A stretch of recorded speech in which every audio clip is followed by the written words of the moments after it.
साथियों, मेरी माता बहनों, अपने सत्यवान जी ने प्रशासन को 15 मिनट का समय दिया था बातचीत करने का, लेकिन हमारी खाप पंचायतों को आपको प्रशासन की तरफ से कोई टाइम नहीं मिला, ना कोई मिलने आया।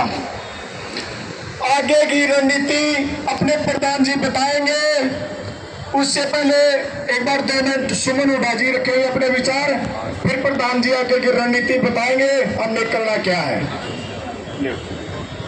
धन्यवाद।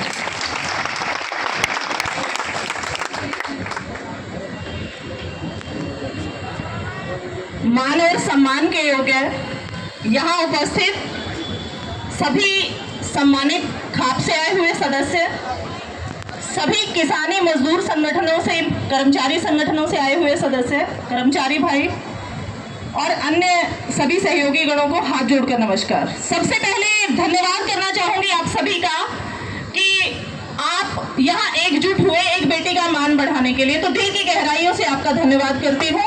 बड़े बुजुर्गों का बहुत बहुत धन्यवाद जिन्होंने सिर पे हाथ रखा, जिससे मेरा हौसला बढ़ा। आगे है बात आज की कॉल की। परसों जो हुआ था वो आप सबने देखा था, किस तरीके से हमें डराने की कोशिश की गई थी, किस तरीके से जानलेवा हमला किया गया था। वो आप किसी से छुपा हुआ नहीं है। वो बातचीत करने का कोई जायज तरीका नहीं था। बार बार उनको कहने के बावजूद भी कि हम बात कर लेंगे, आप एक सलीका बनाइए, उन्होंने ऐसा कोई रवैया नहीं अपनाया और वो पूरे एग्रेशन मोड में थे और वो सबको दिखाई दे रहा था। बाद में कही गई बातें गोल गोल घुमा के अगर कोई मीठी मीठी बातें कह देता है ना, तो उससे हम बहलने वाले नहीं हैं। हमने जो आंखों देखा था उस दिन वो सच्चाई थी। बाद में तो दिमाग से सोच के बातें की जाती हैं। सरकार को हमने उसी दिन जो है एप्लीकेशन दे दी थी, पर बहुत दुख की बात यह है कि अब तक उन पर कोई भी कार्रवाई नहीं हुई।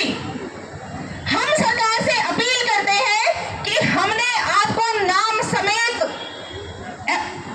एप्लीकेशन दर्ज करवाई है। हम उन सभी सदस्यों की गिरफ्तारी चाहते हैं। आप सब लोग सहमत हैं? हम उनकी गिरफ्तारी के बिना कहीं भी मानने वाले बिल्कुल भी नहीं है। जो लोग आज हमारी गर्दन पर हाथ रख के हमें अंदर बंद करने की कोशिश कर रहे हैं, कल वो आप लोगों में से भी किसी को बाहर नहीं निकलने देंगे। और ये जो हमारे चौधरी खड़े हैं, इन लोगों की भी गिरफ्तार तक उनका हाथ जाएगा। तो इतने बढ़ने वाले हाथों को अगर टाइम रहते हमने नहीं काटा तो इनके हौसले और बुलंद होंगे, इसलिए इनको सबक सिखाना बहुत जरूरी है। तो कोई भी बंदा इस बात को मन से निकाल दे कि इस बात में कोई ढील दी जाएगी या आपके पक्ष में सुनवाई नहीं होगी या हमने जिनको नामजद किया है वो बख्शे जाएंगे, बिल्कुल भी नहीं बख्शे जाएंगे। ये चैलेंज के साथ कहती हूँ। उस दिन अगर उन 5 बंदों की जान जाती तो 5 परिवार उजड़ते, उसके पीछे यहाँ पे अगर खून खराबा होता तो सैकड़ों परिवार और उजड़ते और यहाँ रोहतक में एक बार फिर से आग लग चुकी होती। तो ये हम जो है हरियाणा का माहौल बिल्कुल भी नहीं बिगड़ने देंगे। और सीएम साहब से हम अपील करते हैं कि एक बेटी ने आपसे अपील की थी, उस पर हमला हुआ, वो आप सबने देखा, आज तक आपका उस पर कोई भी एक्शन नहीं है। तो कहाँ है आपका बेटी बचाओ और बेटी पढ़ाओ का नारा? क्यों दीवारों पे लिख लिख के दीवारें काली करते हो? अगर कुछ करना ही नहीं होता तो उनको मिटा दो और नारों को भी सबको खत्म कर दो। नहीं तो फिर बेटियों को पैदा ही मत होने दो। अगर तुम्हें संभालने की गुजारिश नहीं है तो तुम उनको पैदा ही मत होने दो। और ऑपोजिशन पार्टी को बोलती हूँ, भाई दही का बड़ा मैं कपास खा गया होता मैं तब मुंह को नहीं था कि तुम्हें किसके लिए टक्कर ले लग रहे हो। ये किसान मजदूर कौम है, ये खापे है, जहां जो खड़ी हो जाती है वो अपना अपना फैसला अडिग करके और पूरा करके उठती है, ऐसे नहीं उठती।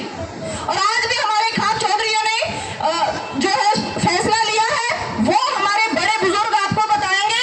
मैं बस इतना ही कहना चाहूंगी, एक रहिए, नेक रहिए, संगठित रहिए और मजबूत रहिए।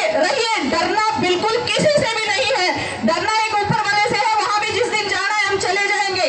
मौत एक दिन आनी है और वो निश्चित है। अगर इस तरीके से मौत आएगी तो कोई बात नहीं, हम अपने देश के लिए कुर्बानी और अपने भाई बहनों के लिए कुर्बानी देने को भी तैयार हैं। जय हिंद, जय भारत। बहुत बहुत धन्यवाद जी।